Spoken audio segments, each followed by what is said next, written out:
I shouldn't have opened the door. But when you hear your dead wife's voice calling your name at 3 a.m., what would you do? Sarah, is that really you? You left me, didn't you? You let me die. The voice was hers. The face was not. No, that's impossible. I buried you. I saw you in the casket. Then why am I standing here, darling? Her smile stretched too wide. Her eyes were black pits. And the smell? Rotting meat and wet earth. Get out of my house. But it's our house. And I've missed you so much. She took a step forward. The floorboards groaned like they were in pain. Stay back. I swear to God, You'll what? Hurt me again? Her fingers brushed his arm, cold, stiff, like a corpse. You're not her. Then who am I? The lights flickered, and in the darkness, her face changed. Oh God, no! You know who I am. The thing wearing his wife's skin leaned in. Its breath was like an open grave. You should have died with me. And then the screaming started. What the hell was that? Oh, don't worry. That's just the others. The walls trembled. Something heavy dragged itself across the ceiling. Others? What others? The ones who didn't get a proper burial. The ones who remember. A wet choking sound echoed from the hallway. Then another, and another. No, this isn't happening. It's always been happening. You just never listened. The door behind him creaked open. A hand, gray, bloated, slid into view. Oh God, there's more of them. They've been waiting for you, just like I have. The thing that looked like his wife tilted its head, its jaw unhinged with a sickening crack. Now, let's make sure you stay this time. The lights went out, and in the dark, 100 whispers called his name.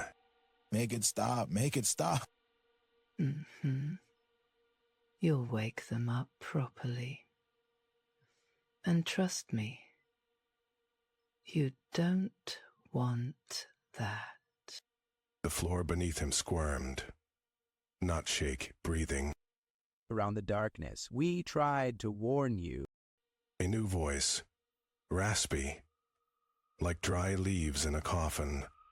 Who else is here? Everyone who ever loved you. The giggle turned into a wet cough, then a sob, then something that wasn't human at all. You're not real. This is a nightmare. Oh, honey, we're the only real thing left. The walls started bleeding, not blood. Thick black syrup that smelled like funeral flowers left too long in the sun. You should have read the letters. What letters? The ones in the attic. The ones you burned. His stomach dropped. He remembered the box, the matches, the way the paper screamed as it curled into ash. Too late now. They're here. The front door slammed shut by itself. The locks turned, one by one. No, let me out. But we just got you home. And then the ceiling opened its eyes. This isn't my house anymore. It never was. The walls peeled back, revealing pulsing veins of blackened rot. The floor dissolved into grasping fingers, skeletal and desperate. You were always here with us. You just forgot. Until she reminded you. The thing wearing his wife's skin pressed a cold hand against his chest. His heart stuttered. I don't understand. You will. Her fingers sank into his ribs like wet paper. The pain was distant, muffled, as if he were already fading. Welcome home. The last thing he saw was the ceiling's jagged mouth opening wide. The last thing he heard was his own voice, joining the chorus.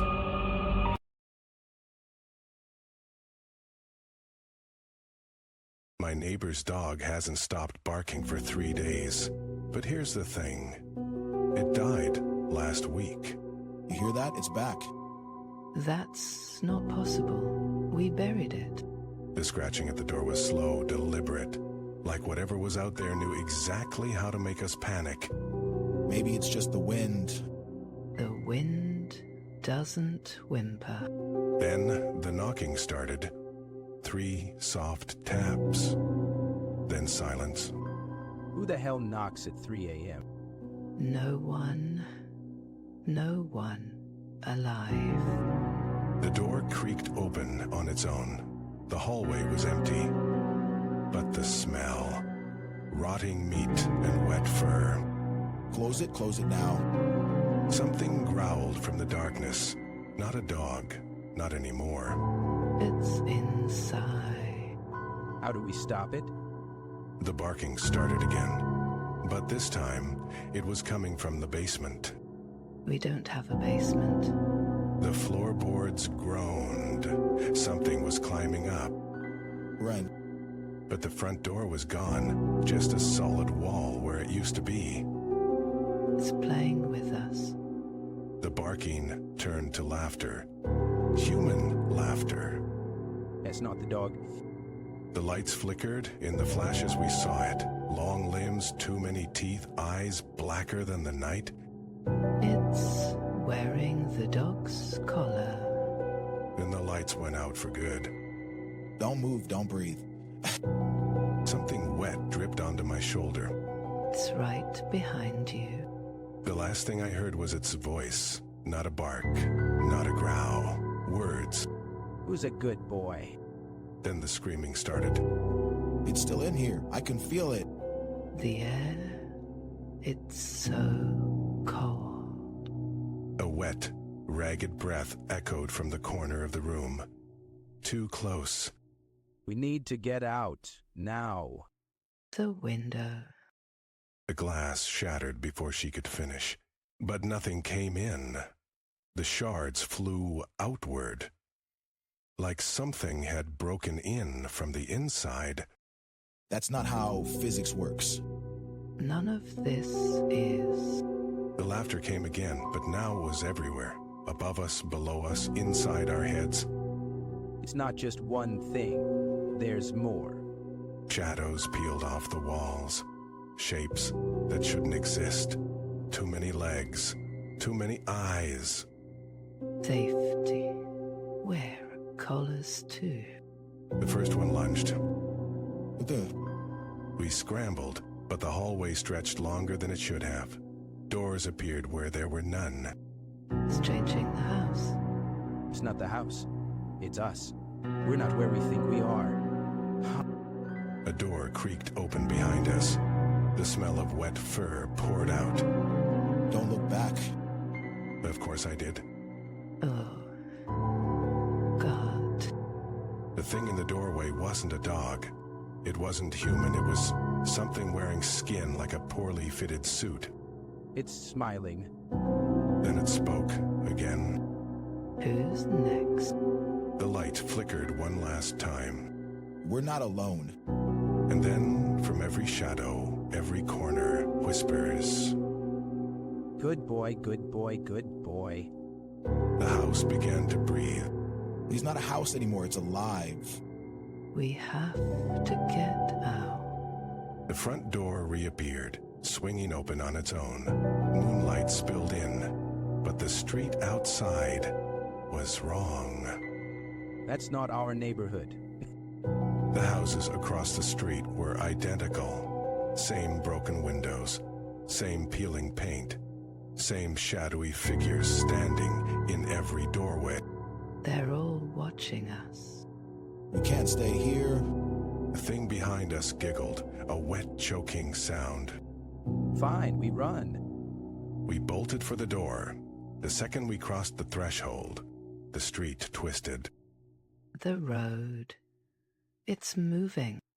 The pavement slithered like a snake, curling back toward the house. The front door yawned wide, hungry. It's hurting us back inside. Behind us, the thing in the house spoke, not with its mouth, but right into our skulls. You're already home. And then the streetlights went out, one by one. It's coming. The darkness between the houses started bleeding toward us. What do we do? That's when we saw it, the only house on the street with its lights still on. That's not ours. Doesn't matter. Run! We sprinted as the shadows licked at our heels.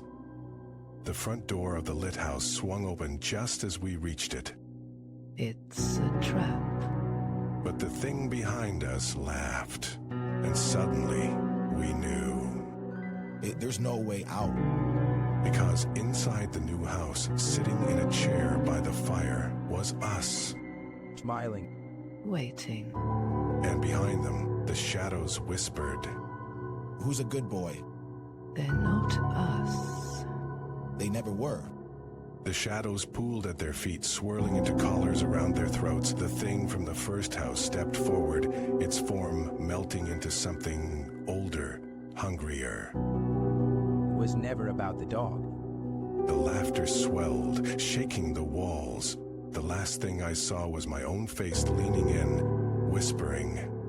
You should have stayed. Then the lights went out.